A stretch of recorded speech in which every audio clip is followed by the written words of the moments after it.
Good afternoon. I'll call this meeting of the House Housing, Finance, and Policy Committee to order. Up first, we just have approval of the minutes. I'd ask Vice Chair Agbaje if you had a chance to review the minutes. Yes, so moved. Vice Chair Agbaje moves the minutes. All those in favor say aye. Aye. Opposed? Minutes are approved. Members, we have two bills up today. We have House File 950 with Representative Brand, the Local Housing Trust Fund bill, and we have House File 11, Bring It Home bill. And so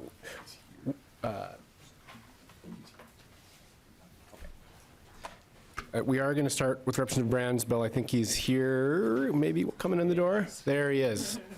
We speak his name and he appears. Good afternoon. Representative Brand, welcome to the committee. Thank you very much. Hey, members of the committee. Representative Brand, quick, I will first move that House File 950 be laid over for possible conclusion in an omnibus bill, and I will turn it to you to present your bill.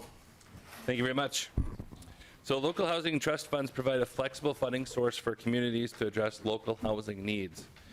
These funds help counties and cities meet their local housing priorities and positively impact Minnesota communities. Families, young professionals, elderly, veterans are all among those that have been positively uplifted by these funds in the past.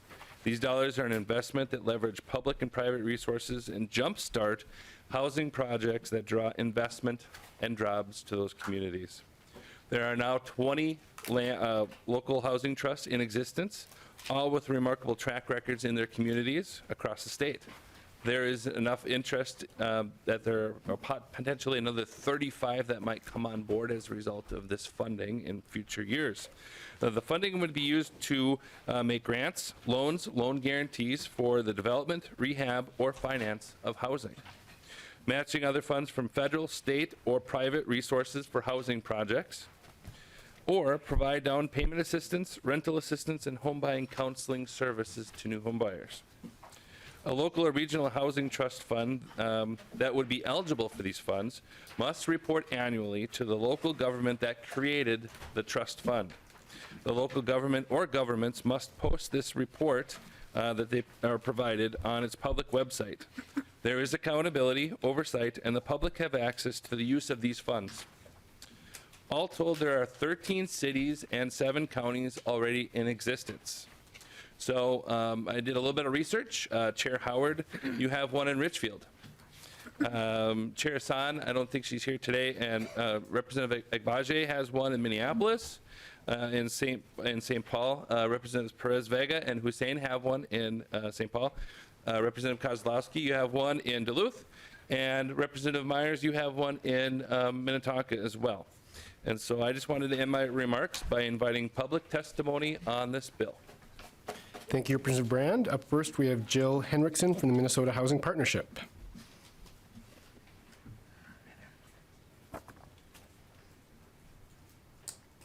Welcome to the committee. Yeah, thank you. Thank you, Chair Howard and committee members for the opportunity to testify on this bill today. My name is Jill Henriksen. I'm a Community Development Manager at Minnesota Housing Partnership. MHP's community development team has expertise working directly with communities, regions, individual nonprofits, and Native nations across Minnesota on their housing and community development goals. From innovative community planning practices and knowledge of complex federal grants, our expertise helps to create effective and lasting collaboration among community leaders. Collectively, our team has provided assistance in all counties across Minnesota, so that's something that we're proud of. Our work includes assisting with single-family development, multifamily development, permanent supportive housing, workforce housing. We help with funding applications and building support for new projects and programs by assisting with authentic community engagement and outreach. In addition, we have assisted communities in creating local housing trust funds and helping set up the programs that are funded by those funds. Some examples of how local housing trust funds can help communities include bringing in a funding source when there might not be any other funding sources available in a community, being able to make decisions in a timely and efficient manner, the ability to create your own programs based on their own community's needs. And as you had mentioned, the funds can be used to leverage Minnesota Housing Funds, lots of other funds, including the Federal Home Bank and others. Specifically, we've worked with the Crow Wing County HRA's Local Housing Trust Fund, which was funded through a local levy. We've assisted them with program guidelines for their programs consisting of home rehab, down payment assistance, and multifamily development gap funding. Swift County HRA is another county that has created a local housing trust fund through a levy, and they're now using their funds to help renovate a USDA 515 apartment building in Kirkhoven that houses low-income seniors. It's through our work in partnership with local communities that MHP is committed to assisting communities in establishing local housing trust funds. Our work in this area started by providing Red Wing HRA with technical assistance a few years ago. Together, we identified the need for enabling legislation and state matching funds to incentivize more communities to dedicate local resources to the Local Housing Trust Fund for their own communities' housing needs and to be able to plan for future housing needs. At MHP, we created a guide, kind of a how-to manual to establish local housing trust funds that includes best practices. And we've got expertise, like I said, in housing and community development. And we believe that local housing trust funds are a critical tool to support new housing development and to preserve existing housing in communities all across the state at the local level. Lastly, state matching funds will double the impact of small communities, efforts to raise funds. These matching funds, while they may seem small, have an immense impact for small cities and counties across the state who are committed to meeting the housing needs in their communities. Thank you. Thank you. Next, we have Daniel Lightfoot with the League of Minnesota Cities.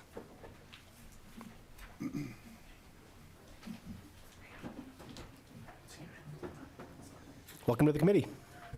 Thank you, Mr. Chair, members of the committee. For the record, my name is Daniel Lightfoot, and I represent the League of Minnesota Cities. The League represents 837 member cities across the state of Minnesota.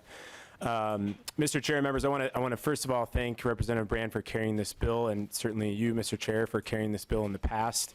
Local housing trust funds are a critical resource for so many of our communities across the state, and we hope that 20 becomes 40, becomes 60, becomes 80, and certainly the matching grants outlined in this bill will help not only support existing local housing trust funds, but also help especially smaller local units of government create new ones. Cities are certainly concerned about the lack of affordable housing opportunities across Minnesota and understand that both state and local governments, as well as private entities, have a role to play in addressing the affordable housing needs in our communities. To address this issue, cities are often looking for flexible resources to leverage both local and private investments to spur the development and rehabilitation of affordable housing. Local housing trust funds, as was mentioned by the Minnesota Housing Partnership and Representative Brand, are a proven, important, and flexible resource that cities can utilize to leverage private support and leverage non-state resources to address locally identified housing needs. The $10 million in state matching funds for local housing trust funds outlined in this bill will help support, as I said, existing trust funds and jumpstart the creation of new local housing trust funds to address affordable housing needs across the state. I also want to thank the Minnesota Housing Partnership for all the work that they've done in helping communities learn and establish local housing trust funds. We've seen 20 trust funds to date be deployed in cities and counties. They can be used in many ways to address locally identified housing needs. We've seen them utilized for things like down payment assistance, the provision of gap financing for developers of affordable housing, assistance with naturally occurring affordable housing preservation, as well as owner-occupied housing rehabilitation efforts, and of course, the creation of new housing units as well. We also know that through surveying a lot of our member cities, that dozens of communities around the state are interested in creating their own local housing trust fund, but often lack the resources to get a fund off the ground. And so some seed capital from the state to assist some of those communities with getting a fund off the ground will hopefully allow for more utilization of communities of this important resource. And we certainly hope that the state and local partnership can be continued on this effort. So with that, Mr. Chair and members, I'm happy to stand for questions as well. Thank you. Is there anyone else that would like to testify on the bill? If not, I know that Representative Johnson has an amendment. Would you like to move your amendment, Representative Johnson? Yes, Chair. Representative Johnson moves the A1 amendment. Would you care to speak to your amendment? Chair Howard, members, this amendment deals with what we received the other day, the OLA report on, deals with nonprofit organization grants, but it also deals with grants that the state of Minnesota provides. Looking at some of the numbers, we probably put out find my page again, $2.462 billion in grants every biennium. $2.462 billion in grants. And $1.28 billion per biennium to nonprofits across the state. In the OLA report, it talked a number of different issues. One I've already had a bill drafted to deal with before this report came out. I'm just waiting for it to get jacketed. But it deals with oversight by the state on these grants. And in this amendment, grants, the first part deals with administrative costs. I know in the Office of Justice program, the grants administration fee is limited to 2.5%. I changed that a little bit, and this percentage is up for debate in all the bills, depending on what's going on. I know we had one earlier that needed, I think it was around 10% to cover costs in that housing bill, and that's something we can look at down the road when that bill comes forward. But in this, to get it started, I've capped at the state at 1%, and those actually doing the grants, their portion at, I believe it was 2%. So for a total of 3% of the grant, out of $10 million, that's $300,000 to administer the grant. The second part deals that if it is to a nonprofit, that nonprofit organization has to provide the Attorney General, who has oversight over nonprofits, and this body, the Housing Committee, both in the House and Senate, copies of their 990, which is a publicly available tax form that has to be filed every year. And this would be due to this committee by the 15th of January of their most recent 990. So we have an opportunity to look at, see where the money is going, making sure that there's nothing looks odd. It also gives, have it go into the Attorney General's office. Like I said, they are responsible for the nonprofits and has oversight over them. So he has also has an opportunity to look at all the nonprofits that are getting state taxpayer dollars. If he finds something like odd that pops up, like the Feed Our Future or Feed Our Children, or whatever program that was, he can get a handle on it quicker, so we don't have so much waste, fraud, and abuse in our system. And the third issue is before any grants could be developed, and that's in the OLA report, that there needs to be some oversight. In the OLA report, it says only 17 of the 24 broad recommended practices from the Inspector General at the U.S. and the U.S. Department of Justice are even implemented in the Office of Government or Office of Grant Management, but it also states in there that a lot of the other departments are not even coming close to following those 17. So what this does is requires the agency with oversight over the grantees that they have to have policies and procedures in place before the grants can be put out to make sure that the proper oversight is being done. And some of the things that we're looking at, the report says, is looking for red flag issues before they're gone out. Inadequate financial management systems, inadequate separation of cash-related duties, inadequate internal controls, no written accounting procedures, no record retention policies. Have they had prior fraud? Those are things we need to look at before some of these grants are issued, and that's why I'm hoping that you will accept this amendment, Representative Brand, because we are the responsible to make sure that oversight is done on these grants, that the funds are getting to where they need to be, and that funds are not being siphoned off to improper issues.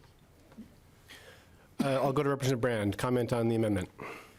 Well, I guess I'd first start by saying that I like the bill the way I have it, and you know, this amendment showed up late last night. We were on the floor together. Nobody contacted me beforehand about this amendment, so I kind of feel like, as a matter of course, I know if I was to amend a bill, I'd want to talk to the bill author beforehand, and so that's just a matter of course for me and how I would personally like these things to happen going forward.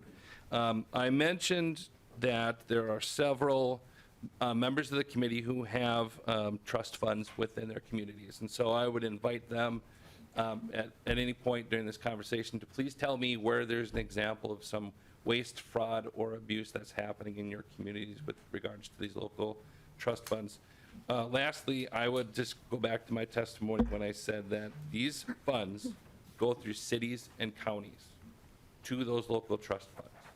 Those trust funds have to report annually to the cities, those local governments, about what's going on with those funds, how they're being used, and there's accountability, oversight, and the public is invited to take a look at on a public website already. I think this is a layer of duplication that we don't need right now. And I'll open up for, if members have comments on the amendment, I'll just make a few points. One, I do think program integrity and those kinds of things are important. I will just, for the record, the OLA report mentioned does not have any purview over the bill that's before us or the next one, and does not deal directly with these housing issues. So I sort of see this amendment as a bit of a round peg, square hole situation. The other piece I just wanted to mention is, as a previous author, the enabling legislation that was referenced by our testifiers, that was a bill passed by Representative Haley and Senator Weber, did cap administrative expenses, and that is at 10% under current law. Are there members that have questions or want to speak to the amendment? Representative Perez-Vega. Thank you, Mr. Chair. Representative Brand, this is a great bill that I'm hearing in front to support those funds that are allocated to organizations such as in my district, Trust Home Fund of the Neighborhood House, that's been a nonprofit historical landmark for District 65 and our city of St. Paul, and have been in existence since 1897. And so it's great to see that these are the places that are trusted in our community, that have establishment and history in the state in this community, and also are there at times of crisis when our communities need them at most. Thank you. Are there any members that want to speak to the amendment? If not, I'll go to Representative Johnson. Chair Howard, members, Representative Grant, I apologize for not getting to you last night. Had a few things going on that I was dealing with some of the amendments and some of the bills last night. So I apologize for not coming and talk to you. But grants are grants, whether it's a nonprofit or anywhere else. Some of these housing authorities that the grant money goes to are nonprofits. we need to make sure that this is the state tax dollars' money. We're responsible for that, not a city of Minneapolis, not a city of St. Paul. And Representative Brand, you mentioned a number of different ones that had them, but you did not mention one from this side of the table. I did. I, Minnetonka has one. minute, Yep. okay, you didn't mention one that's not in the metro area. Or Duluth, that, to me, that's a metropolitan area. Most of us are in small communities. And yes, we do have them. I have 2 cities that have them. But they're small, run by the city.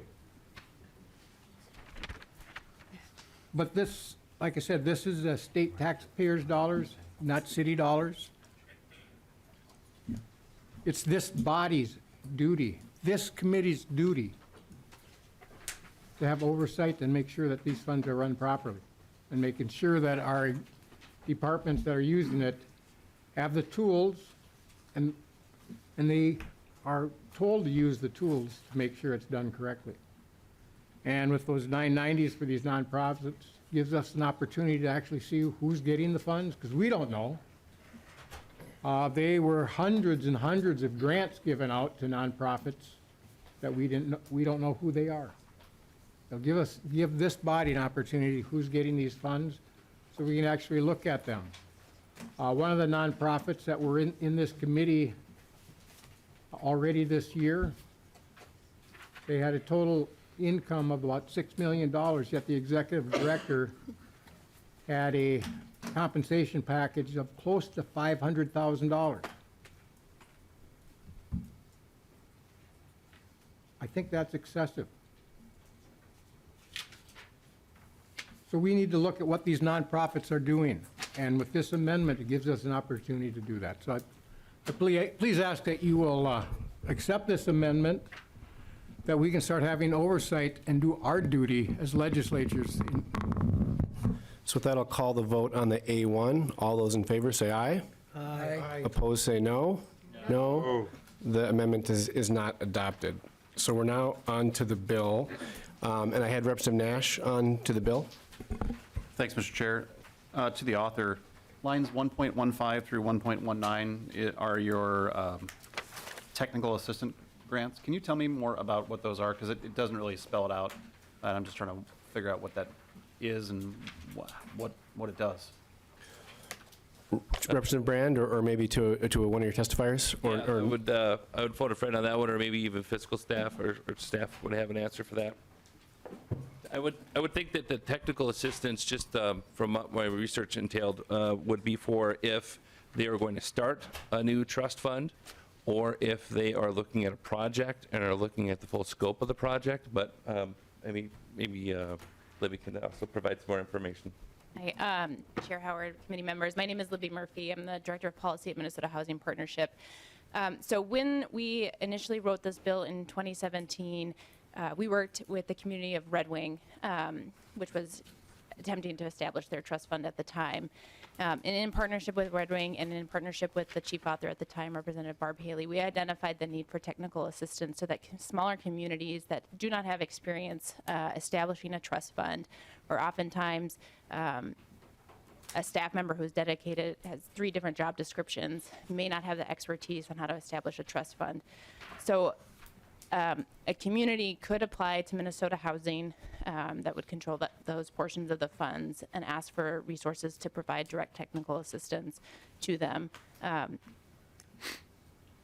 We have experience providing technical assistance. We know that some communities need this.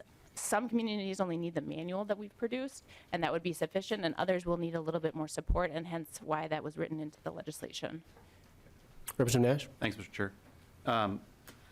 So back to the author. Whoops, almost lost that. On your effective date, you've got July 1st of 23, and irrespective of what you feel the OLA report has on this, yeah, I think it's certainly a wake-up call for a lot of agencies, groups, and organizations that do receive grant money.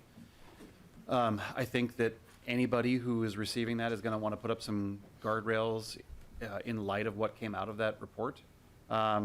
Is July 2023, it seems very quick for that amount of money to go out, given the fact that the OLA report just came out and said that in aggregate, grant administration needs to have a little more oversight and guardrails put around it. I'm just trying to be the voice of good governance here. Not pointing fingers at anybody, I'm just saying, in light of that report, wouldn't it be prudent to maybe kick the effective date down the road a little bit to say, because we want to administer this well, shouldn't we first take a half step back and say, are our processes good? And if they are, then proceed. But if there are some things that resonate with what came out of the OLA report, maybe we make some changes. So if you would. I'll go to Representative Brown. I will remind folks that the OLA report, again, does not have bearing on the administration of local housing trust funds, but Representative Brand. Thank you, Mr. Chair, and Representative Nash for the comments. What I would say is that I represent a part of the state where we are in a housing crisis. The greater Mankato area is the lowest unemployment rate in the entire nation, and we have 1,000 slots of childcare that we need to deal with. We also have workforce housing that we need to deal with. In St. Peter, my hometown, we have 6 houses for sale. We should have 30. We have a waiting list to get into apartment complexes. We have a need for housing for veterans. We have a waiting list for 55 and older community type housing as well. I think kicking this can down the road doesn't help us provide those opportunities that we need to keep addressing the needs of the communities, not just in my area, but across this entire state. I do appreciate your conversation around this, but I do think that this $10 million investment is really important, because it's not going to be where we give the money to them today and tomorrow a new development will pop up. It takes time to build that. It takes time to leverage some of this money with private interests and other entities like the federal government to provide these housing resources. And so I would say that this is appropriate for what we're asking for. Representative Nash. Mr. Chair, and I'll follow up on this. And Mr. Chair, you've deflected away the OLA report from this area. Here's what I think your average Minnesotan wants to know, that the spotlight that the OLA put on grants in general should encourage anybody who writes or receives grants to maybe take a half a step back and say, this is something that we should look at more closely, because even though they haven't had an issue and it wasn't an area of study, I think that it sends a pretty good message to anybody who is going to be doing this, that they should take a proactive and preventative step in putting up some of those things. And Representative Brandt, I'll tell you, your area is not unique. Carver County has the same problems. We have not enough starter homes being built. We have problems with the number of houses on the market. And as you've heard me say, this is one part of a very large equation that has to get addressed. But we're not addressing some of the other problems. So I like this bill. When my colleague, Representative Barb Haley, who's one of my closest friends, authored it, was supportive of it. So I'm not saying no, but what I'm saying is I think that there are some additional steps that we should be taking in light of what has come out recently, irrespective of whether or not you were a target of that. We should all say throughout the entire legislature, let's tap the brakes on grants, and one, first make sure we're doing it correctly, Mr. Chair, and two, in the interest of not having a problem down the road, implement some basic guardrails that were articulated in the OLA report that are good and best practices moving forward. So not trying to be Johnny Raincloud here, but what I'm saying is be smart in how we roll these things out, because haste will oftentimes allow for mistakes to happen, and then next thing you know, the OLA comes knocking on your door, and then things go sideways. So I think that $10 million is a lot of money. And up here, we deal in millions of dollars like it's budget dust. But to the people back in our districts, $10 million, again, you heard me on the floor last night, if you go up and ask somebody, hey, do you think $10 million is a lot? They're going to say, yeah. So I think we would want to be as good a steward with this as we can. You know, we could kick it to August, or could kick it to the end of the year and say, you know what, we're going to be deliberative and make sure we got it right. So thank you, Mr. Chair. Representative Petersburg. Thank you, Mr. Chair. And just a quick clarification on that. In one of your statements, you talked about, it's been a couple of different places, talked about workforce housing. I'm just unclear. would it be possible for some of these dollars to be used for workforce housing, or is it specifically excluded? Representative Brand or Ms. Murphy? Chair Howard, committee members, yes, these resources can be used for workforce housing. There's two restrictions on the funds. One, the funds need to be used for housing. And then two, there is an income cap. So for multifamily rental, it has to serve households no higher than 80% of area median income, and for single family, no higher than 115% of area median income. Those meet the challenge fund requirements and are fairly sufficient for meeting a lot of workforce housing needs across the state. Thank you. Representative Myers. Thank you, Chair. First, I just want to say thank you to Ms. Murphy for coming into my office. It's always, being a new legislator, when people can come in and we can talk about this, it really helps hone in some of the questions and better understand these bills. So thank you very much. Representative Brand, you had talked a little bit about time and it was discussed. I'm just wondering from starting in section 1.2, the 8 years. I'm interested how that came about. And I know from talking with Ms. Murphy, you got to have some time to have these funds used, but I don't know, is 8 years too long? Not long enough? Representative Brand. Thank you, Mr. Chair. Representative Myers, I would say that at the end of the day, some of these projects I think are going to take that long just because of the horsepower that's needed and some of the leverage that we need to, individual projects would need to have in order for them to build. If you've got a part-time city administrator, for instance, and a lot of communities have that across the state, it becomes a little bit of a challenge for horsepower. And then, of course, it becomes a lot of conversations have to occur with the federal government or private entities that want to support, these types of projects as well. So giving these folks latitude, I think, is an opportunity for them to get the project finished. And then I guess the other thing is that they would still be made to report annually on where the funds are, where they're going. If they're sitting in a bank account, that would be a pretty short report, right? And it would be information that the counties and cities would be using to help maybe better understand the challenges of financing a project like that, and maybe giving those cities and counties some opportunity to say, okay, well, it's been 3 years, nothing's been funded. Let's talk about what we can do to leverage some of that stuff too. So I would say that would provide just that extra latitude. Yeah, thank you. Representative Brand, a final word to your bill. Well, I really appreciate the conversation. I really appreciate the testimony today. I will just draw your attention to the Red Wing Housing and Redevelopment Authority had a letter of support. The Metro Cities Association of Metropolitan Municipalities had a great letter of support as well. And then there's about a 4 or 5 page document by the Minnesota Housing Partnership that I really want to draw your attention to because there's a lot of good information in this. And so, I think the biggest thing is there are 13 cities: Alexandria, Bloomington, Duluth, Eden Prairie, Edina, Minneapolis, Minnetonka, Northfield, Red Wing, Richfield, Rochester, St. Louis Park, and St. Paul, and 7 counties that already have this: Chicago, Crow Wing, Goodhue, Hennepin, Lake, Otter Tail, and Swift. And so where these folks are, it's working. And I hope that we can have this funded so we can continue to see it work in other places that maybe they're not already in existence. So thank you very much. I appreciate the time. Thank you, Representative Brand, and thank you for carrying the torch on this bill that I've handed off to you. I'll renew that my motion that House File 950 be laid over for possible inclusion in an omnibus bill. And with that, the bill is laid over. Thank you very much. And with that, I'm going to hand the gavel over to Vice Chair Gbadje.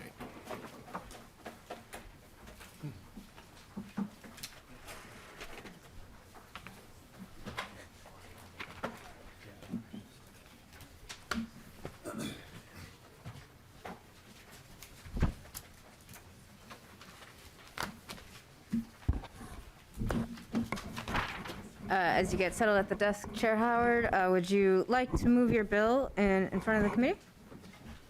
Yes, Chair Gbadje, so moved. Okay. I also see that you have an author's amendment. Before we move that DE1 amendment, did you want to explain the amendment briefly? Yes, Chair Agbaje, the DE one just gets the bill into the shape we'd prefer it in with consultation with stakeholders. Thank you, Chair Howard. With that, I move the DE1 amendment to amend House File 11 to the shape the author wants it. All those in favor, please say aye. Aye. All those opposed? All right, your bill is amended. Please, Chair Howard, proceed. Thank you, Chair Agbaje and members of the committee. This bill, House File 11, the Bring It Home bill, is a bill that brings forward a solution that matches the scope of the crisis that Minnesotans are facing by ensuring that everyone can afford the roof over their head. And first, I want to thank Beacon Interfaith Collaborative and Lee Blondes in particular for beginning this conversation and building a statewide coalition to move this vital bill forward and to have this conversation about a big solution to have big impact here in the state of Minnesota. And here's why it's so important. As we've heard in this committee so far this session, there are over 500,000 Minnesotans who are paying more than 30% of their income in their housing. And more than 200,000 Minnesotans are paying more than 50%. And this crushing weight of housing is having serious negative impacts with evictions on the rise, housing instability for families. In Hennepin County last year, family homelessness was up more than 200%.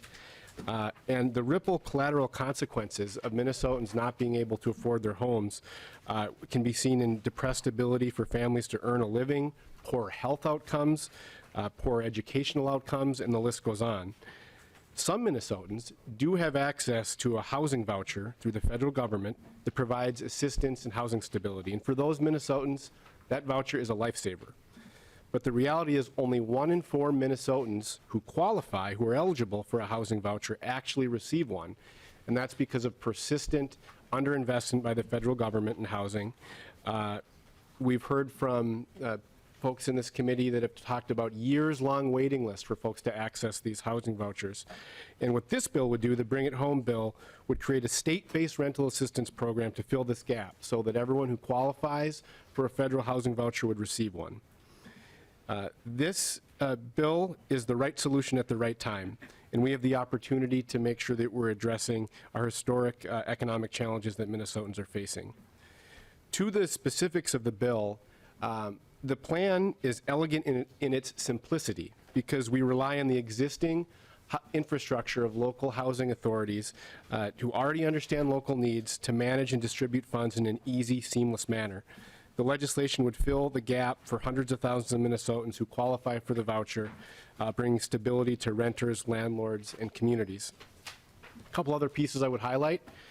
We include language to make sure that we're equitably delivering these resources across the state because this is a statewide problem. The language also creates flexibility so that this program can be tailored to meet the needs of Minnesotans and be administered in a way that works well for Minnesotans and landlords. I liken this to taking the elements of the Section 8 program that we know work well, but having the flexibility to make it work even better. And again, because we're using existing housing authorities, we're not setting up a large-scale, brand-new, state-based program, a rental assistance program. And in this way, we're able to more efficiently deliver resources to Minnesotans to help them afford their housing. Members, no single policy initiative can do more to directly eliminate homelessness than this one. Because when rent is more manageable, budgets stretch further and families can afford their essentials. And a word about the cost. You have the fiscal note that estimates the cost of this bill at $2 billion per year. Yes, that is a big number. But I want folks to take a second and process that, what that means, that for $2 billion we could functionally end homelessness in Minnesota. That's a policy choice. That's a policy proposition for us to consider. And what is not in the fiscal note is the ripple benefits of creating a Minnesota where everyone has access to stable housing. Our state would need to spend significantly less on things like the renter's credit or other social programs. Shelter, county services could be reduced significantly. Economic activity would increase because Minnesotans would be more able to work and spend money in their communities. And we would see better achievement in schools from our kids. We'd see better health outcomes. And again, the links and the intersections of the positive benefits of a proposal like this go on and on. Members, the reality is the state spends less than 1% of its budget on housing, and it's this consistent underfunding that has played a huge role in creating this housing crisis that's widened racial gaps, prevented our state from progress in so many ways. And so this proposal helps us break out from the status quo and deliver a solution that meets the scope of the problem. The stability of home touches on every aspect of our lives, and this proposal would create a guaranteed foundation that every Minnesotan could afford the roof over their head. And I look forward to the discussion and the testimony on the bill this afternoon. Thank you very much, Chair Howard. We will move on to testifiers. The first on my list is Lee Blons. Welcome to the committee. Please introduce yourself and proceed with your testimony. Thank you, Vice Chair Abage and members of the committee. My name's Lee Blons, and I'm the CEO of Beacon Interfaith Housing Collaborative, one of the organizations leading the Bring It Home Minnesota campaign. Bring It Home Minnesota is supported by all of the major housing organizations in the state. As Representative Howard said, it's a simple but profound investment in the stability of home for all Minnesotans. This rent support makes up the difference between what it costs a landlord to provide a decent apartment and what a family can afford to pay for rent. It's a win-win for landlords and tenants. Very simple. What makes it transformational is bringing this home for all Minnesotans. We need to create a solution as big as the problem. We are asking you to truly grapple with the scale of the problem of affordable housing in our state. Over 200,000 households, counting children, that's over 500,000 Minnesotans, who live with housing insecurity every month. This is a statewide problem. As our handout illustrates, over a third of renters in almost every county in Minnesota cannot afford their rent. This housing policy is the only investment that's guaranteed to deliver affordable housing to every corner of the state. This will be transformational for your communities, for your constituents. It will deliver affordable housing to every House and Senate district in the state. Imagine what it means to have a home that's constantly at risk because you're paying 40 or 50 or 60% of your income toward rent every month. Any one problem, a few less hours on the work schedule, a car repair, and illness can plunge a family into housing instability. When my son was young, around 6 years old, he told my husband that my job was more important than his because I help people. My husband, who's a psychologist, explained to him, Mommy helps people on the outside and I help people on the inside. And Tyrone said back to him, Daddy, don't you know that when you help people on the outside, you also help them on the inside? I've worked in affordable housing my whole life, and it is so painful to see a hard-working single mother struggle to provide for her children, working 2 or 3 jobs to pay the rent.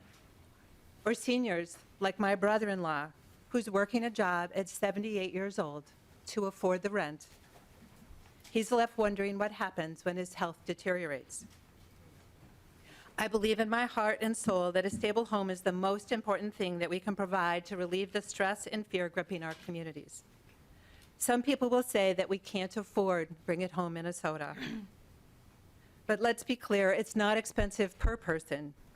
It's because of the number of people who need help that we get the fiscal note that we do. I say that we can't afford to not make this investment in the health and stability of our communities. We have a wonderful rent subsidy program, Homework Starts with Home, to help families with school-age children at risk of homelessness. Last year, it helped 191 families, a fraction of the need. Homework starts with home. Do we truly believe that? Then how do we leave so many children in the state without a stable home? We spend around 25% of our state budget on education. And as Representative Howard said, we spend less than half of 1% of the state budget on housing. If you increase that investment to around 6% of the state budget, you end not only homelessness, but housing instability for all Minnesotans. Just think about the educational impact on children that would stay in the same school throughout the year. Our largest line item is Health and Human Services. We understand that health outcomes are driven more by your zip code than by the acute care you receive in a hospital. Homelessness and housing insecurity has become something that pediatricians have started to ask parents about in their health screenings. Imagine what it will mean for the physical and mental health in our state if everyone had a stable home. One last closing thought for you. When Beacon opened one of our supportive housing communities for young people experiencing homelessness, a young woman who had gotten a key to her new apartment had not spent the night in that apartment. And when staff asked her why not, she said, "My friend Tamika doesn't get her key until today. We've survived on the streets together for the past 5 months, and I couldn't leave her behind." What a message for us adults. Let's not leave anyone behind. Let's bring it home for all Minnesotans. Thank you. Thank you very much for your testimony. We'll move on to the next testifier. The next testifier on the list is Heather Alden.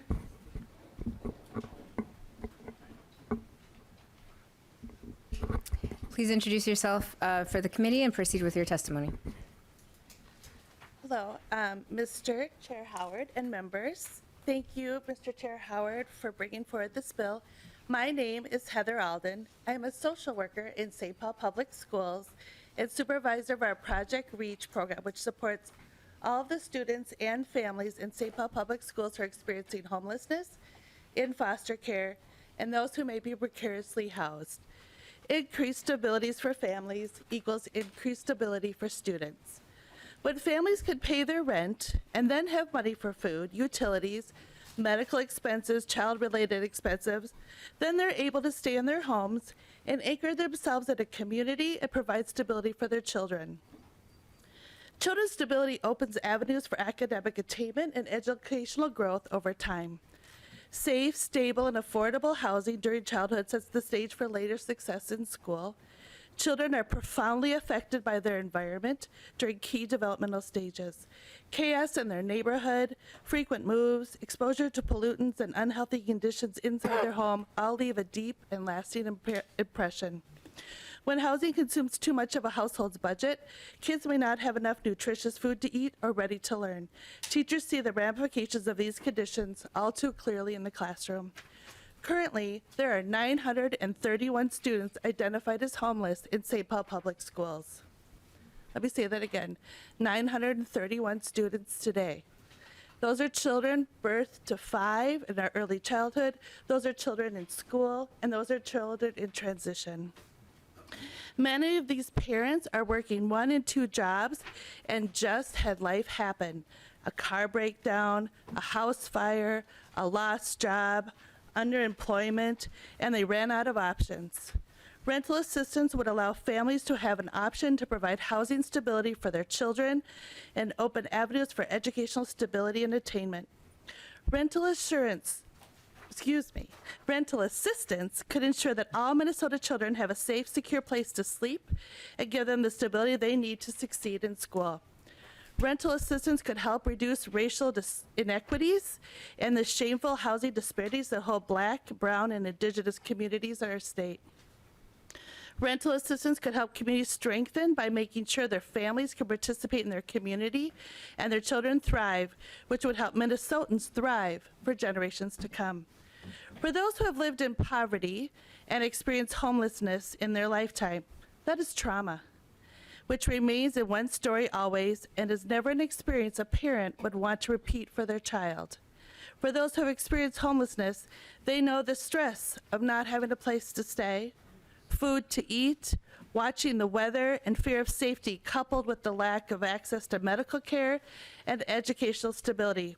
For this, the opportunity for rental assistance can create an opportunity to forgo that happening to many of our residents in Minnesota and rewrite the narrative for those who live with this in their life's journey.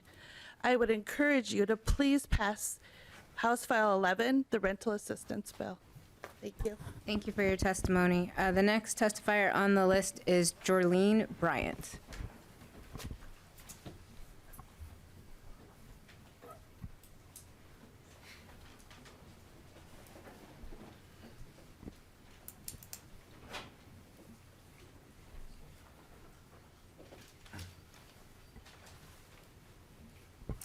Welcome to the committee. Please state your name for the record and then proceed with your testimony. Giving honor to Chair Howard, members of committee, my name is Geraldine Bryant. I am here today as a resident of Aon. I have been asked to speak about the importance of passing House File 11 bill. This bill is designed to help low-income individuals and families who spend more than 30% of their income on rent. It would help diversified community. I grew up in Mississippi. My mother was a sharecropper. And when the landlord decided he wasn't going to farm anymore, you didn't have a place to stay anymore. It would have been beneficial to have a bill like House File 11. Today is my birthday. And I am 75 years old. And to this day, when the landlord decides he doesn't want to own your building anymore, you don't have a home anymore. After my husband and I divorced, I lived at a shelter. I worked as a caretaker there to pay the rent for my room. I also worked at Minneapolis Community and Technical College as a clerical worker to help with food, bus money, and those things. Eventually, I found out that Section 8 would help me pay the rent if I applied. From the time I put my name on the list to the time I got the voucher, it was a little bit over 5 years. It was a long time to wait. But my Section 8 voucher gave me the opportunity to not to worry about the rent anymore. It gave me time to study. I took classes to get a liberal arts degree, a bachelor degree in human services. And I am now a few classes away from a master's degree in children education. I volunteered as an English and a reading tutor in Richfield, where I live. I was an assistant community organizer at Crossroad. I felt like I was at home because I lived there for 15 years. Then a landlord bought the building and threw out Section 8 tenant. I moved into another building. Section 8 building, likewise. The same thing happened. After a couple of years, I found out Aon had bought Season Park apartments in Richfield. And I decided to apply. Therefore, I applied and I qualified. Now, this apartment that Aon bought, he fixed it so that no other landlord could come in and buy this building and throw out Section 8 tenants. That's what I'm talking about. I have lived here now for almost 6 years, and I finally feel like I'm at home.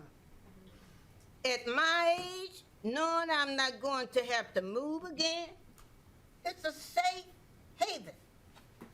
It's a peace of mind. You need to know you're not going to have to worry about the rent. You need to know that just because you are poor, you still matter. Having a house voucher means that I can give back to my community. It means that I can get an education. It means that I can grow And there are thousands of other Minnesota who could have that same opportunity. If you would pass this bill, I ask you to support and pass House 511. Thank you for the opportunity to testify today. Thank you again. Thank you for your testimony. Thank you, audience.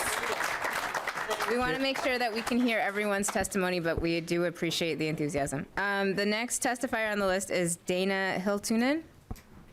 Chair, if I might just quickly thank Jerlene and wish her happy birthday. Yes. And just let Jerlene know that I don't know if I would be in this position as the housing sheriff not getting to know Jerlene. I met Jerlene when she was a tenant organizer, when she mentioned when I was a young city council member in Richfield. She called me about once a week and helped educate me and become such a strong advocate for housing. I'm so glad she's spending her birthday with us today. Thank you, Madam Chair, and thank you, Ms. Jerlene. Dana Hiltunen, please introduce yourself for the record and proceed with your testimony. Good afternoon, Chair Howard and members of the committee. I'm not sure how I got put after Jerlene. Kind of feeling a little boring now, but we'll see how this goes.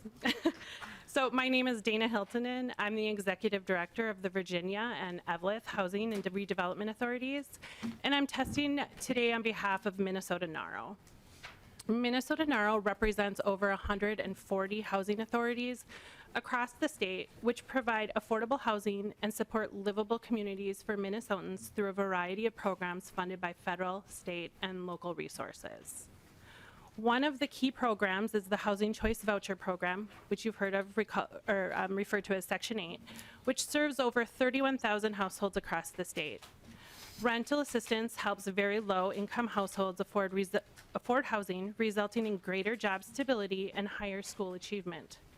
On average, families are able to stabilize to a point where they can afford their rent without assistance in 3 years. The proposed Bring It Home Minnesota program is modeled after the voucher program. By modeling the program after the existing voucher program, Bring It Home will utilize existing delivery systems already in place with experienced providers.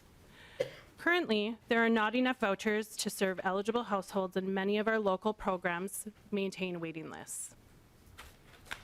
The Virginia HRA operates the voucher program in northern St. Louis County. Our service area is a rural area spanning from Ely to west of Hibbing and Cotton to north of Orr. As of today, we are serving 510 households with vouchers.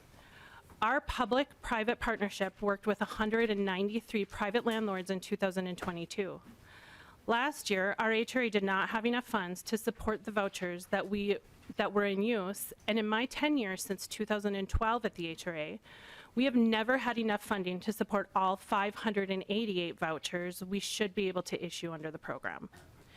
In addition, we currently have 523 households on our waiting list, with an average of 78 applications being accepted on a monthly basis.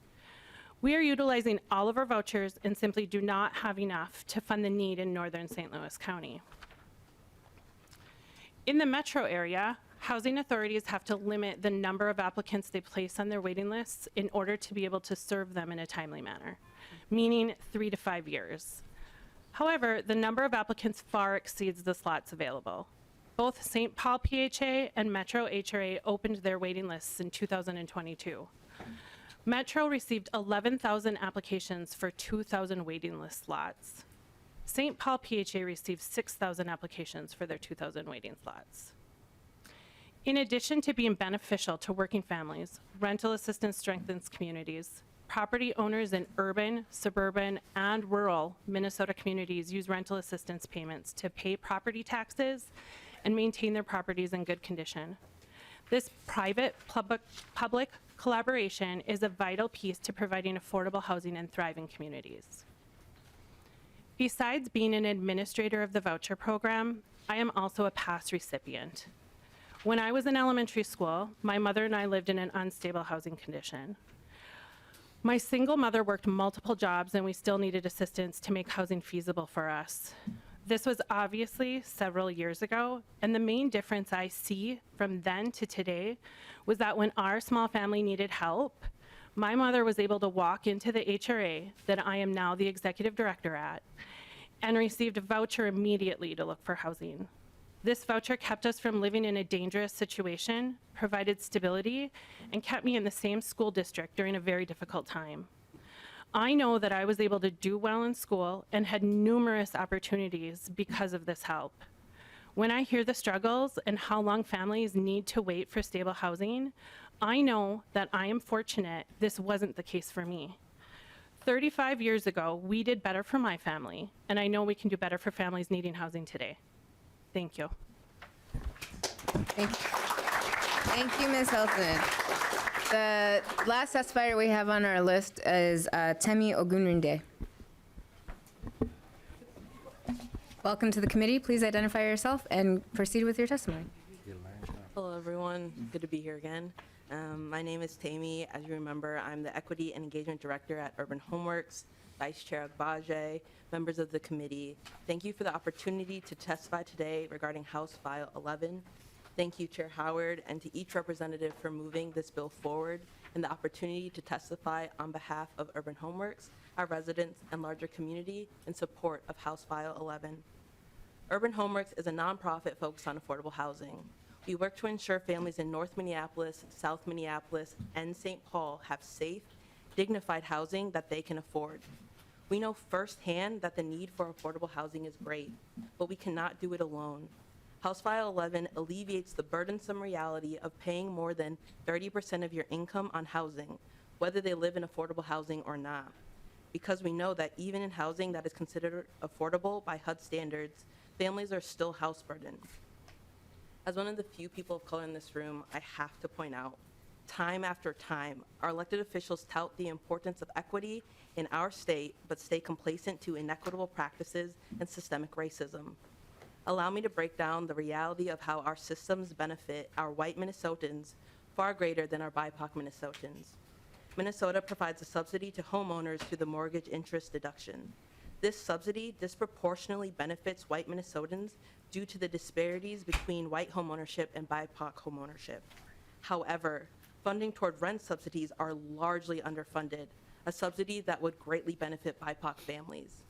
Now is the opportunity for every legislator, regardless of political affiliation, to support true equity in the state of Minnesota or run the risk of showing that your words of support toward equity are hollow and performative. Simply put, supporting House File 11 is not only equitable, but the right thing to do.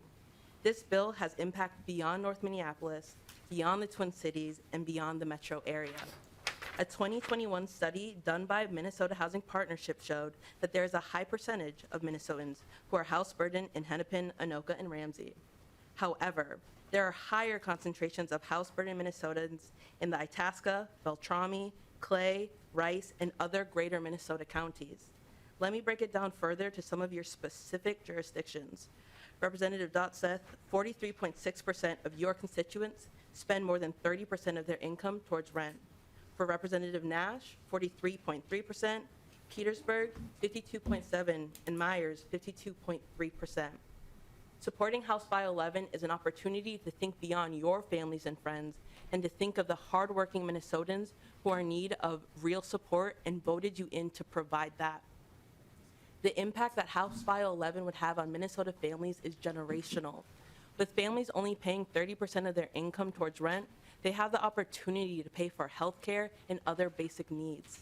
It allows Minnesotans to never have to worry about choosing between paying for rent or putting food on the table. When you have stability and you start to dream, you can begin to do things like build an emergency savings fund, save for a down payment, or your child's college tuition. Last week, Representative Nash spoke to wanting to be able to see the fruit of his labor, and I don't fault him. I genuinely do too. But my hope is that each representative will desire that for their constituents just as much as they desire it for themselves. The reality is there are too many hardworking Minnesotans who have been unable to see the fruits of their labor due to skyrocketing rent and unaffordable housing. I would love for you all to just imagine with me. What if we created a Minnesota where the majority of the population isn't simply surviving? A Minnesota where the majority of hardworking Minnesotans are stable, and from that stability are able to now dream of what thriving looks like for themselves and their families. Thank you. Thank you very much. I would like to call to see if there's any public testimony from the audience.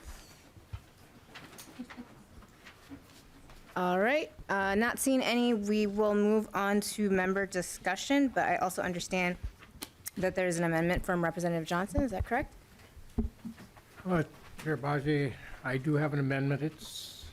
I can go through and explain it again, or we can just repeat what happened on the last bill. This is the exact same amendment. It's the A5 amendment. I'm going to move that.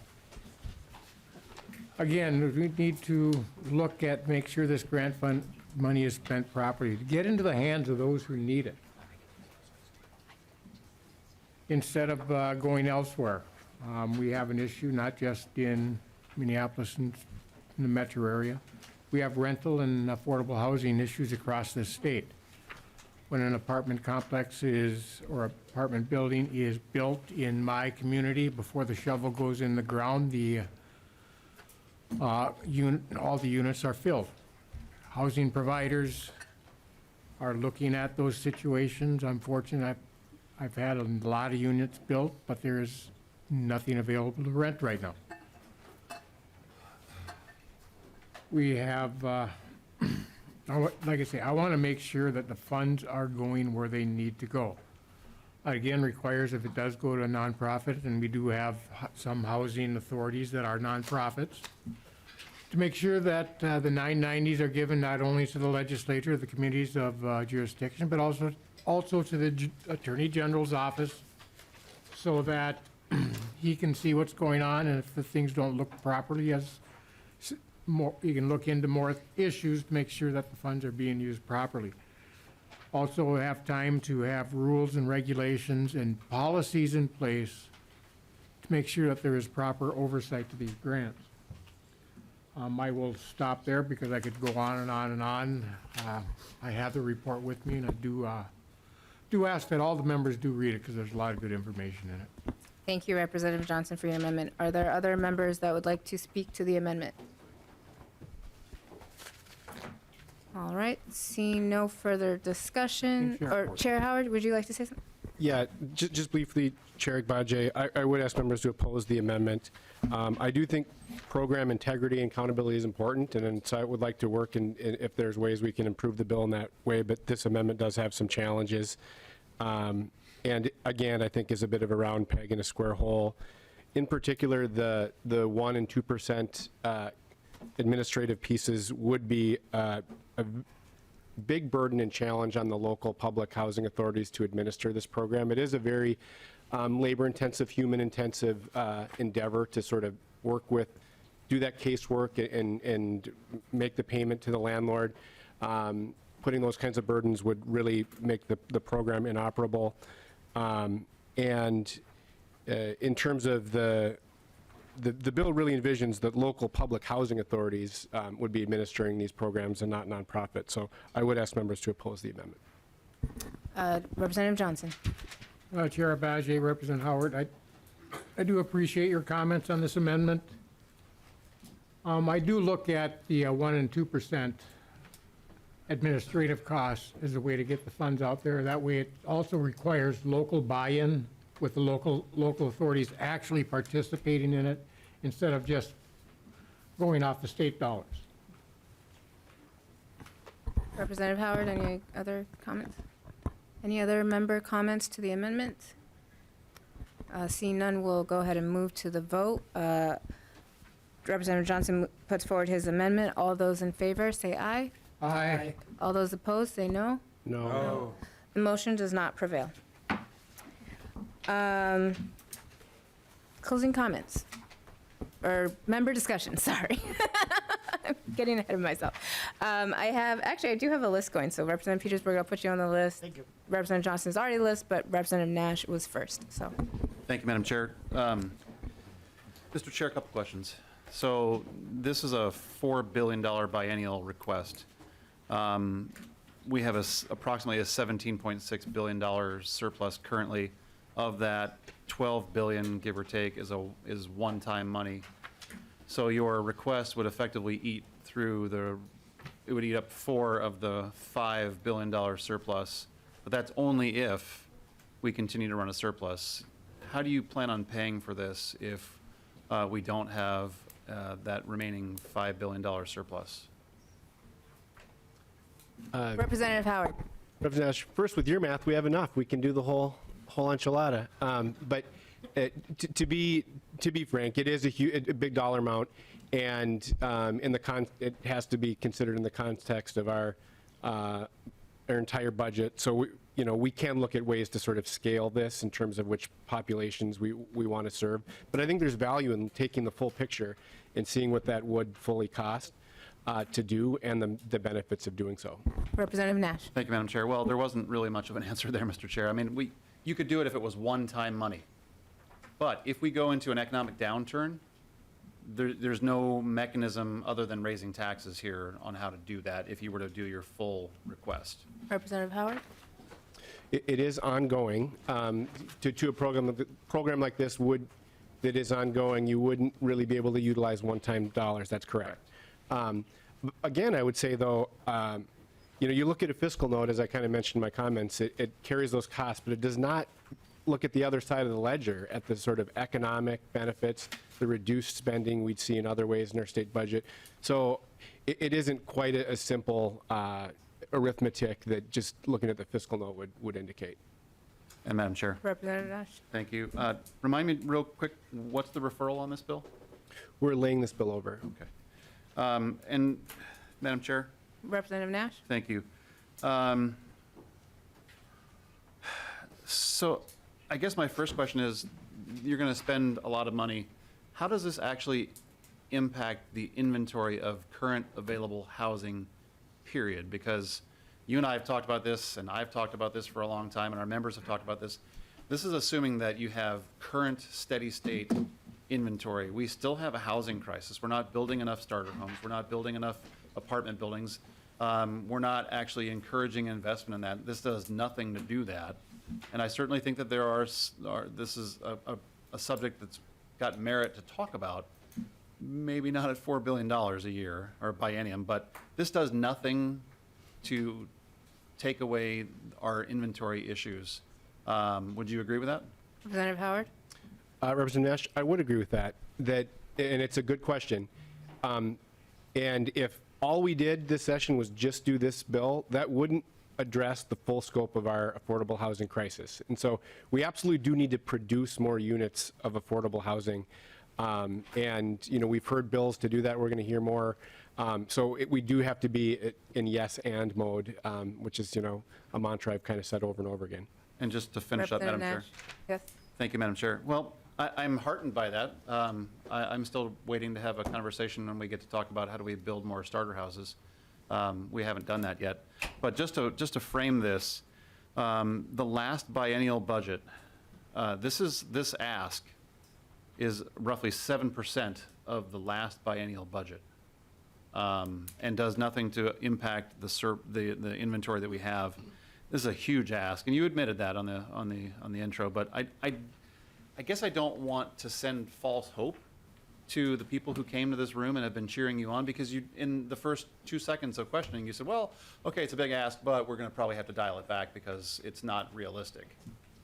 And I hate trying to dash people's expectations, because you got a lot of applause. You stuck the landing with some of these folks. And I just think it's unfair to throw out this big vision and then the author says, well, okay, guys, here's the deal. We're not really doing this amount of money. I certainly think that there is a conversation to be had with this, but it's not doing anything to fix inventory.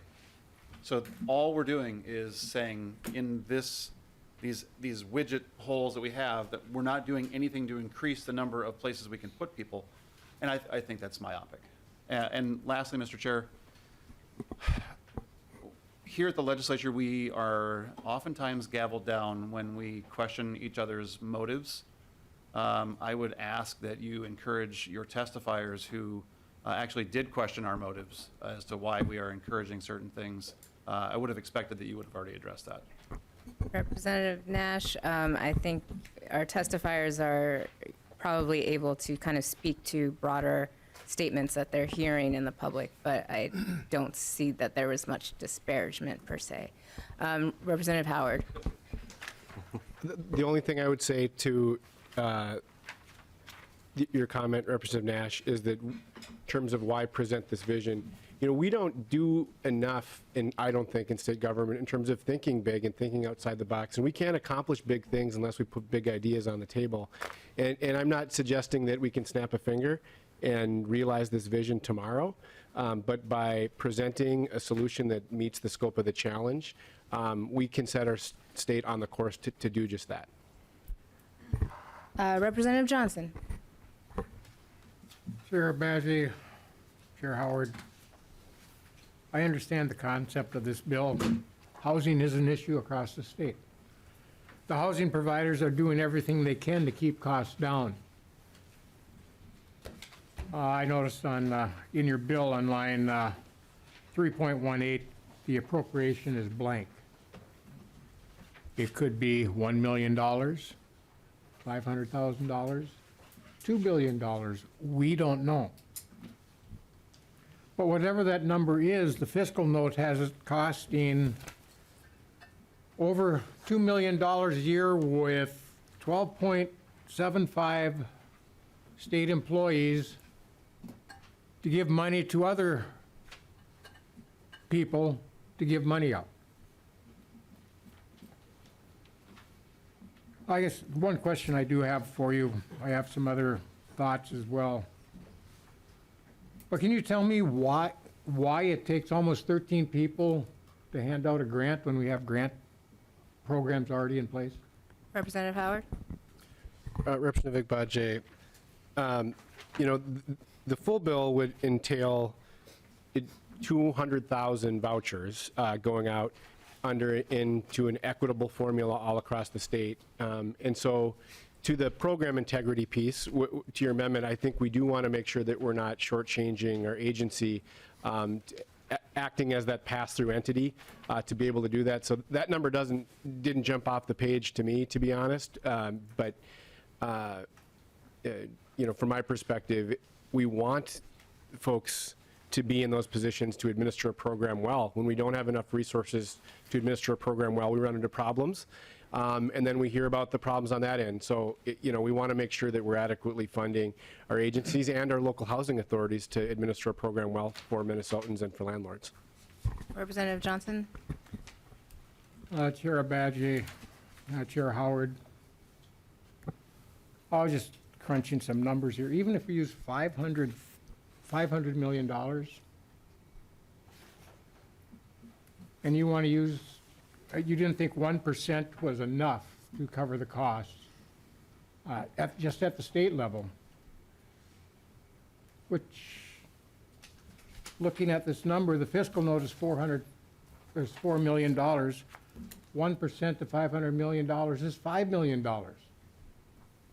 More than what my amendment had. And I'm sure we're probably looking at a higher number than that with what you're looking at. I understand this program and what you're looking at doing.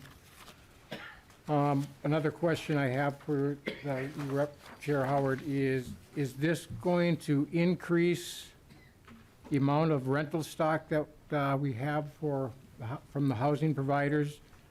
And is this going to lower the actual cost, or is this going to shift the cost? Representative Howard. Chair Badgie, Representative Johnson, kind of referencing Representative Nash, this bill doesn't increase supply. We absolutely need to do that. A bill we heard earlier this session with housing infrastructure bonds, et cetera, the more holistic approach we can take, the better, but we absolutely do need to produce more homes. Representative Johnson, any final comments? Chair Howard, I understand the bill. Haven't decided how I'm going to vote on this yet, because it's still going to be laid over. But I guess another thing that I'd like to see in this bill for these people that are getting these vouchers, and it should be all Section 8 vouchers, and especially for emergency assistance, is that total wraparound services are provided. Now, that's not in this bill. If we don't teach these people how to run a checkbook, how to run a household, how to pay their bills, making sure that they're looking for work if they need that part of it, making sure we're providing them educational services so they can get a decent job. We have thousands of jobs available, and a lot of them are good-paying jobs, but we have a lot of people not qualified, or they're way overqualified. We don't have in the middle. We need a lot of skilled employees. Our carpenters, our plumbers, our electricians, our welders, our manufacturers, and construction people are just begging for those people. So I think we need to look at the holistic view in this and not just give a handout, because all a handout is keep people down. We have to make sure that when we help them, it's a hand up to make them a better person. Representative Howard, any comments or no? I want to make time for other members to ask questions. All right, Representative Dotseth. Thank you, Representative Abaje and Chair Howard.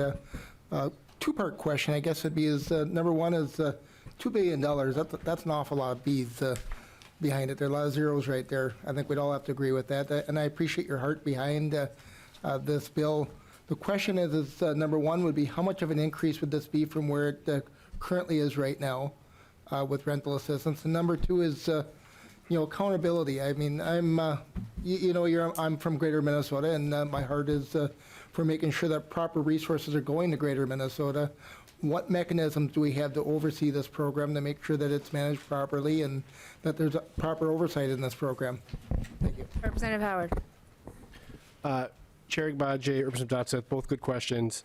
I don't have the exact numbers of what the state currently spends on rental assistance. There are a few programs through Minnesota Housing, through their local trust fund, that they do some direct vouchers. Admittedly, this would be a massive expansion. I would say it's an area where the state hasn't really had much of a role. We've sort of deferred that to the federal government. And I think that's a problem. And so that, to the increase, it'd be a very large increase, and I would say warranted. To the oversight piece, what I would say is, again, because we're utilizing existing infrastructures with our public housing authorities that for years have administered Section 8, and where there is, to the guardrails and those kinds of things, I would be more concerned if we were sort of creating and spending $2 billion on a program that we're sort of setting up from scratch, but we're using local infrastructure that has some of those sort of oversight and guardrail mechanisms in place. Representative Dotseth. Thank you, Chair Howard. Well, with that said, have they managed that amount of monies in the past? I understand these, that's a concern I had, which is justifiable, and then Greater Minnesota, to make certain that we have proper proportions directing towards Greater Minnesota as well. Representative Howard. Chair Agbaje, to the last point, we have specific language in the amendment that deals with that equity piece statewide to make sure that these resources are delivered out equitably. That's important. And I think you raise a good point that especially, we want to make sure we're not flipping a switch and asking our local authorities to have a lift that they can't take on, especially maybe our smaller local housing authorities in Greater Minnesota. So we have some flexibility built in, if a handful of Greater Minnesota local authorities want to work together and administer, we have enough flexibility to do that. But that's a really good point, that we don't want to sort of set up our local agencies to fail, so to speak. Representative Dotseth. Thank you. Representative Petersburg, I apologize. Thank you. No problem, Madam Chair. Mr. Chair, you used the word the bill will be laid over, and I just want to clarify what that means, because I've been in committees where it's meant two different things. One is meant to lay over for possible inclusion in the omnibus bill. The other one is lay over for later passage and moving on. Which are you considering for this pathway of this particular bill? Representative Howard. Representative Peters, laid over for possible inclusion in omnibus bill. Representative Petersburg? Thank you, and thank you for that clarification. So everything that I'm about to say has nothing to do with the merits of rental assistance and the needs that we have to do. So I am here just with concerns about the process and the finances that are there. And the first thing that I see is under, on page 1.13, the definition of eligible household, which the first threshold is that the household has to have an annual income of no more than 50% of the median income in the area. And I'm not sure that's exactly what you meant, because if you have two people in the household, both making minimum wage, and the average income in that particular area is $40,000, they each could be making $25,000 a piece and would no longer be eligible, even though their rental may be 30% or more of the household's income. So you may want to look at that, because I think that may be a point of clarification. The other piece that I do have a question for, and I'm not sure if you can answer it, Mr. Chair, or somebody from fiscal staff, I am curious to know what is the previous biennial's total budget for housing committee's responsibility, if we have that. Chair Balje, Representative Petersburg, the general fund appropriation for Minnesota Housing in the current biennium has a current law base of $115 million. The actuals for fiscal year 22 and 23 are $125 million. Thank you, Representative Petersburg. Thank you. And I thought it was somewhere in that area, and so thank you for that clarification. This would increase that budget to over $4 billion, which is a big ask. And so my question to you, Mr. Chair, is do you have kind of a wink from the leadership or something that you're going to get that target? Because, I mean, that's a pretty big ask for beyond what you're doing. And not that it's not worth it. Please understand that we certainly could spend it here, but do we know that we're actually going to get something like that? Representative Howard. Representative Bajaj, I wish I had that wink. But what I will say is that I think that we are, there's greater recognition that kind of the status quo of just kind of inching along. Right now, the housing finance budget is 0.4% of our state budget. I think that there's a lot of members that I've talked with that think we really ought to bump that up and sort of change the game. And this is a game-changing type of a proposal. We would need a game-changing sort of target in housing to be able to do something of significance. But no, I don't have any sort of wink and a nod yet from the speaker. I wish I did. Representative Petersburg, final comments. Yeah, thank you. Just one final comment. I just wish you well in getting that, and I will be looking forward to seeing how this gets fit into your omnibus bill at the end of the time. But thank you, Mr. Chair. Members, before we continue, we have only about an additional 5 minutes, so we'll go quickly through the next 3 members, starting with Representative Kozlowski. Thank you, Chair Agbaje and Representative Howard. Today was a good day for housing, and I want to say that, on a day where it's Housing Day on the Hill, that we're laying down the tracks and putting the legs to a stool. We have just talked about Housing Trust Fund that's going to increase supply and allow local communities to tailor it to their communities and needs. We have this Bring It Home rental assistance, and we also have the Pathway to Home bill that is also being worked on, where today we heard that 20-year-olds have the same mortality rate as 50-year-olds because our youth are so highly disproportionately represented in our homeless population, and that's LGBTQ and Black and brown youth. Elders are some of our highest folks that we're seeing experiencing homelessness. If you haven't read the Minnesota Homelessness Mortality Report, encourage you to read that. But I wanted to chime in on folks who are experiencing homelessness are hardworking and brilliant, incredible people. That it's not just about knowing how to manage your money. It's about having systems that put you at the margin and force you to live there. In this data, we can talk about the folks who are working $10 an hour minimum wage has to work 70 hours a week to afford a single bedroom apartment. So I just want to put that into context of who it is that we're talking about. These are our relatives and our loved ones. And today, a really fierce youth named Leah asked us during the Pathways press conference, this is really great. This is dollars that's going to go, to your point, to make sure that our local organizations across the state are serving our communities in equitably, culturally responsive ways and geographically distributed. But she also asked, like, what more are you doing as elected officials? And I was really proud that we were able to stand up there and tell her these 3 things that we were putting forward, that we can't afford to not do it. And one of the things that I'm struck by is that we keep going around and around about the supply and the affordability. And I didn't know until I was reading through the materials that it's my understanding that actually one of the things that holds us up with creating more affordable housing is this aspect between the developers and securing finance for the federal voucher programs.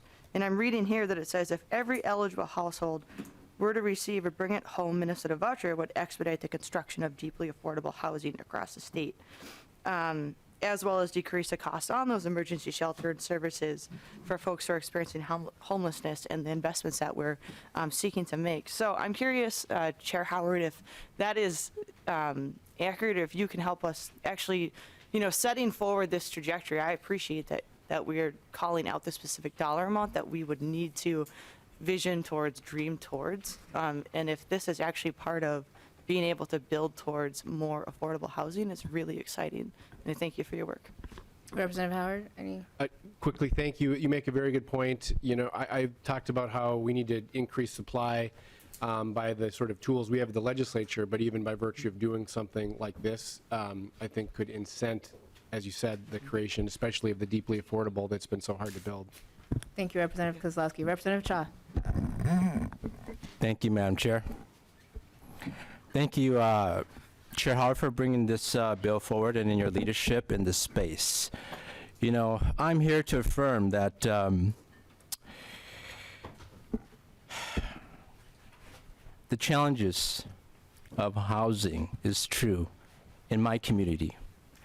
There are 80,000 Hmong Americans in Minnesota, in which I guarantee you 80% of those had used some kind of housing assistant in the past. I am a recipient of housing vouchers. I'm a refugee from Thailand. I grew up here in St. Paul, on the corner of Dale University. These disparities are real. The insecurity in education, the outcomes, all those are real. We must continue to invest into Minnesotans and families, And I just want to note that the investment that the state of Minnesota made into the Hmong community 48 years ago brought 9 legislators of Hmong descent to the state capitol, and I am one of those. So I want to note here that the investment was well taken. Thank you. Thank you, Representative Cha. Representative Howard, any final comments? I'll be brief since I know we're long on time. I really want to thank members on both sides for the discussion on the bill, and thank everyone who came here today. And I'll just end by saying, let's bring it home. Thank you, Representative Howard. Members, this bill is being laid over as amended, and our next hearing will be tomorrow, February 8th, and we'll have 3 bills on manufactured housing. With that, we are adjourned.